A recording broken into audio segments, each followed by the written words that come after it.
You know what? It was a epic weekend. Of course, now we are joined by Peter, like I said last week, from the Netherlands. Now, I said to you guys last week that we're going to be talking about the Currie Cup final. Yeah, I know it was a thriller, but you know what? We'll leave it at that. We'll chat about it now. Now, Pila, right? And the right put man ndiyabulela ngoba lapha nawe. No. Kudwa make singene straight emxholweni man. Uyayiva? Did not expect 100 minutes kwi-final. Uyayiva? Yeah.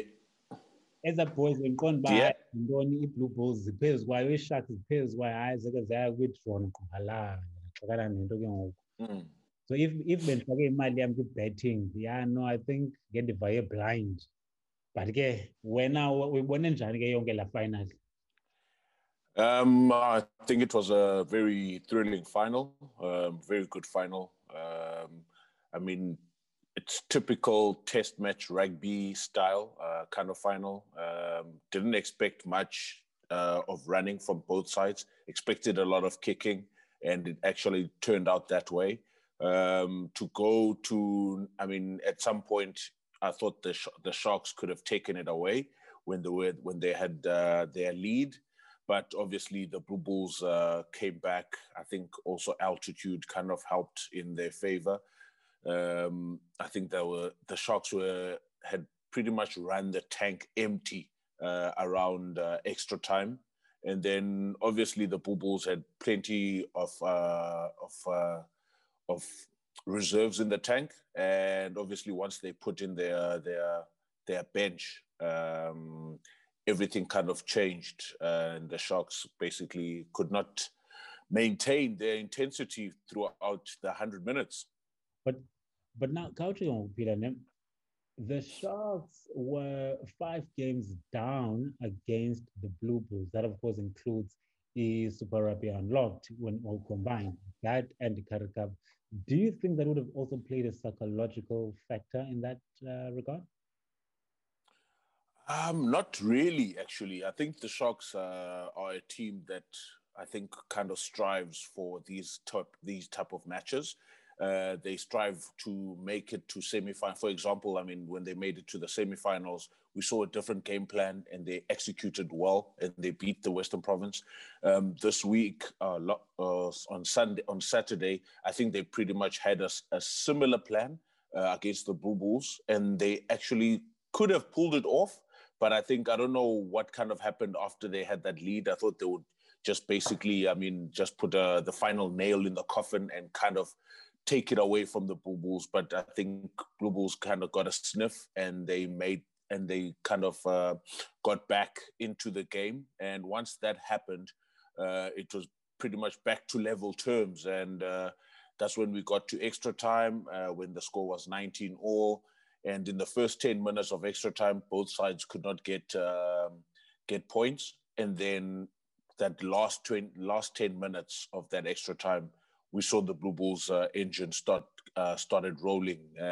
All their reserve, like Goqwana said in the post match, that he kind of had a very good rotation system of player management. So you could see the difference between the Sharks and the Bulls in that aspect, because the Sharks kind of made a few changes and the Bulls made a lot of changes. They changed Trevor Nyakane, they changed Uliso Kopoka, they put in Olanduka or Arno Porta. They changed their fluff, they changed their scrum off. And that made a difference, As soon as those guys came on, they made a huge difference. I mean, at one point before they scored their final try, they had 18 phases together. They put 18 phases, 19 phases together, So that made a huge difference for the Bulls. The Sharks, yeah, I think they had emptied their tank. They couldn't do any more, to be honest. They literally could not do any more. Now, last week, you mentioned why it would be the battle of youth versus experience. What again? What I then picked up is that both parties, Kevin Bosch and Umune State, they were not at their best. Though apparently Umune State ebenxibe iibhutsi zakhe zange-World Cup ka-2011. 2011. Yes, 11. Yes. 11. As well as i-Super Rugby final beke wayidlala as well ke. Sentimental, I suppose, but ke ekugqibeleni ke I can safely say now he did not deliver. And do you think Sharks put a lot of pressure on Cohen Bosch to seal the final for them? Because that is how it looked. Yeah, I mean, it's a final. There'll always be pressure. Cohen Bosch, the previous week, I mean, he slotted in from every angle against Western Province. Yeah.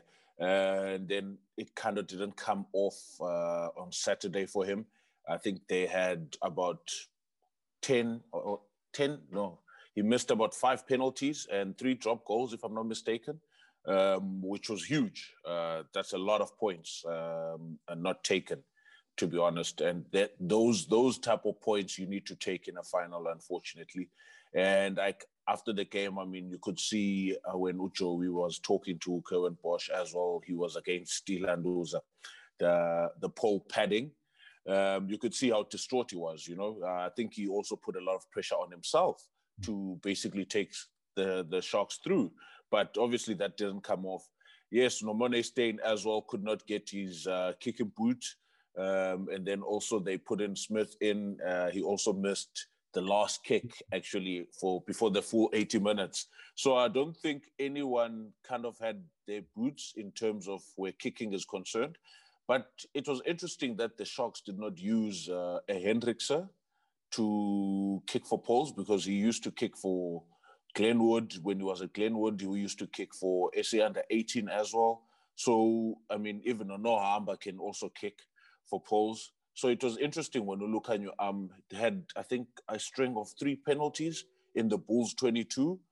These were the final minutes, but they kept on going for touch, where I thought, hey, man, you can go for poles in this area, and it's actually quite close to the poles, unlike most of those difficult kicks that Cohen Bosch had to miss earlier, because those were 50, 60 meters, and also at an angle, which were quite tough. But I mean, we can't put all blame. I mean, there's 27 there were 27 players that were selected for this final, and probably about 23, 24 got to play from the Sharks. So there's 24 people that could have also put their hands up in terms of taking the team forward. You can't always rely on the fly off and blame the fly off, to be honest. But now, as you just mentioned, Lukanyi, he was silent throughout the game. That's one. Another thing, Henderson was the starting lineup for Ishak at number 9, scrum half. And then Kuko, no Sbungos. Of course, the first try of the game, of course, Fly Sbungos. Hey, that guy, I just knew we're gonna chat about him after the break. But hasn't done it. In brief, just 10 seconds. I'm gonna say quickly break. Do you think it had started with Unohamba or not? Yes or no? We'll talk about it. Yes or no? I don't think it could have made a difference for me, to be honest. I think it was or let me just finish it. Let me finish this after the break, actually, because I think it's quite an in-depth discussion, to be honest. As is well, okay. We continue our chat with Upila about the Currie Cup final after the break. Don't go anywhere.